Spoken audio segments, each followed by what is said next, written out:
कुणबी आहे म्हटलं, अरे समजलं? कोणता कुंभी रे? तू बी कुंभी आहे का नाभी कुंभी आहे? साल्या जास्त बोलू अरे तुझ्या नको. मायचा. पोलीस स्टेशनला देत. Hello. Hello hello, Karad sir बोलतो सर. हा बोला. सर म्हणलं तुमच्यावर फार अभिमान आहे, म्हणलं तुम्ही इतकं भारी बोलता ओबीसी समाजाबद्दल सर. हा हॅलो, हा बोला ना. मी रमेश पाटील बोलतो साहेब, संभाजीनगर औरंगाबाद मधून. बोला बोला. पण सर तुमचं कालचं भाजप फक्त खुर्च्यानेच ऐकलं साहेब, ते लोकच नव्हते तिथे खुर्च्यावर. लोक आले नाही. का बरं सर, काय प्रॉब्लेम होता? प्रॉब्लेम काय नाही, 4 दिवसा अगोदर सभा ठेवली अच्छा अच्छा. आणि लोकांमध्ये मेसेज गेला नाही. नाही नाही, पण कसं माहिती सर, ऐका ना, म्हणजे ओबीसी समाजाने पाठ फिरवली वाटतं सर, पण असं वाटतं मला. नाही नाही, ओबीसी समाधान नाही, जागृती पाहिजे ना. लोकांपर्यंत मेसेजच गेला नाही का सभा आहे. आता मनोज जरांगे साधा माणूस आहे बरं का, त्याची ना आज ती मीटिंग होती, त्याच्यामध्ये साहेब 25-30 हजार लोक जमा झाले. आणि आपल्या सभेमध्ये 1-2-3 हजार लोक पण जमा होते. किती वाईट वाटतं ना. नाही नाही, सभा ते कसं आहे, भुजबळ साहेबांनी रेडीमेड माणसं पाठवले, पेंडाल उभा केला. इथल्या स्थानिक लोकांले घ्यायला पाहिजे होतं सोबत, घेतलं नाही. ओबीसी काय झालं माहिती का, आपला ओबीसी समाजामध्ये काय झालं माहिती का, की छगन भुजबळ मोठं असं त्यांना वाटतं की फार मोठे नेते समजून लागले, आणि बाकीचे लोक चिल्लर जमतात ते. ते काय, ते एक जण म्हणे कराड सरला म्हणे फक्त टाइमपास म्हणून बोलवतो म्हणे, ते कराड सरची काय म्हणजे इतकं वाईट वाटलं मला ते म्हणे, कराड सरची काय अवकात आहे म्हणे, ते अकॅडमी चालवतं म्हणे ते. कोण म्हणे? म्हणजे ते ओबीसी नेतेचे आहे ना, ते म्हणे ते कराड सर एकदम नॉर्मल माणूस म्हणे तो, त्याला काय म्हणे ते त्यांचे म्हणजे त्याची प्रॉपर्टी जास्त म्हणे, त्याला ईडीची धागामुळे तो येतो म्हणे ओबीसी मध्ये येतो सभेला. Hello hello.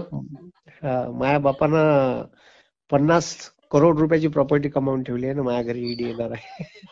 नाही नाही, पण माझं काय म्हणायचं सर, तुमच्या इथं मराठा समाजाचे विद्यार्थी येत नाही का? येते ना. मग तुम्ही कसं काय डायरेक्ट बोलता मग तुम्ही मराठा समाजाच्या विरोधामध्ये? मराठा समाजाच्या विरोधामध्ये कसं काय बोलता? मराठा समाजाच्या विरोधात नाही बोललो. तुम्ही माझे व्हिडिओ पाहिले का तुम्ही? मग अहो सर, तो एक सांगा, तो छगन भुजबळ तुम्हाला वाटत नाही का तुम्हाला तो पॉलिटिक्स करतोय म्हणून? तर मला हे सांगा, मी तर बघा सर, ऐका ना, बघा तुमच्यावर फार प्रेम आहे का सर? माया ऐका तुम्ही, तुम्ही माझं ऐका, तुमच्यावर फार प्रेम आहे, ऐका ना सर, तुम्ही बघा बघा सर, म्हणून तुमचा रिस्पेक्ट आहे, पण ऐका ना, तुम्हाला एक पण वाईट बोलते, पण तुम्हाला वाटतं की छगन भुजबळ पॉलिटिक्स करतोय म्हणून?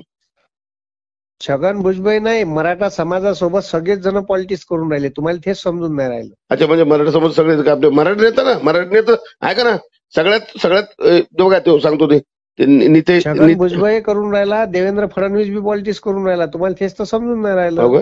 आणि म्हणजे आपले ते हे नारायण राणेचे ते कोंबडी चोर पोरग ते अंड ना ते, तो तर मराठाच होय. तो मराठा कुठे आहे? काय ते मराठाच्या नावाने जगणारे खूप भरपूर आहे सर. बघा आता लोक म्हणतात मराठा जात नाही, लोक जेव्हा तुम्ही मराठा आहे ना, तुम्हाला आरक्षण पाहिजे का नाही? हो. तर तुम्ही काय करा, तुम्ही पहिले एखादा चांगला संविधानाचं नॉलेज असणारा, तुम्ही सगळ्यात पहिले काम करा सर, ओबीसी जरा मोठा मेळावा घ्या, की जरांगे पाटलापेक्षा मोठी अगर तुम्ही सभा घेतली ना, ती मोठी सभा घ्या सर, कारण की ओबीसी समाज भरपूर आहे बरं का. बरं, नावी समाजाचे किती आमदार आहे, ओबीसी समाजाचे किती आमदार तेवढे सांगा तुम्ही. आहेच नाही ना. आणि मग काय बाकीचे मग म्हणजे दिसतं त्या ओबीसी नावावर लोकांनी घर बनव. ऐका ना, हॅलो, बघा कोणत्या समाजाच्या विरोध नाहीये, सगळ्यात बघा भागवत कराड साहेब, हॅलो, फक्त पंकजा मुंडे यांना फेल करण्यासाठी तो व्यक्ती दिलेला आहे ओबीसी मधून. कोण? भागवत कराड.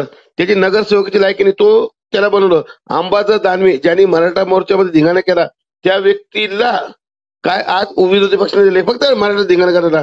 आणि त्यानंतर ना संजय राऊत इथं फेल थर्ड क्लास माणूस, मराठा मोर्चाला मुक्का मोर्चा होतो, त्याला पद दिलेलं आहे, पण कोणते नावी धोबी समाजाचे गोरगरिबाला दिलेलं नाही. आणि सगळ्यात सांगतो, सगळ्यात जास्त ओबीसीवर अन्याय करतोय.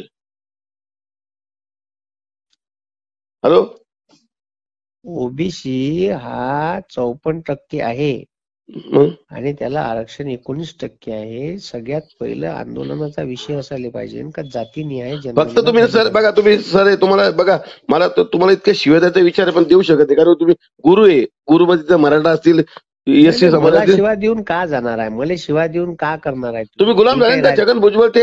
आता तुम्ही कधी तुम्ही पक्षाचे कोणते आहे? तुमची कास्ट कोणती आहे? बरं ठीक आहे, बघा तुम्ही जात विचारणं पाप आहे. तुम्ही कोणत्या समाजामध्ये येता ओबीसी मध्ये? कुणबी आहे मी. मराठा कुंभी का?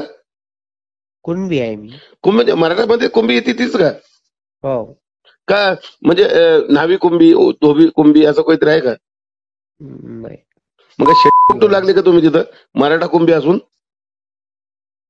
अजून काही बोलायचं आहे तुम्हाला? अरे तुला लाज वाटली पाहिजे ना. कुंभी म्हणजे मराठा कुंभीचे आहे ना तुम्ही.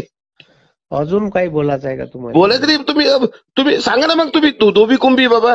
मी अरे बयाडा, तुला समजते का आरक्षण कसं भेटते? अरे तुला काय विचारतो रे बैल, ऐक ना. तू कोणता कुंभी आहे? धोबी कुंभी आहे का नाभी कुंभी? सांग ना. टोट्या समजते का?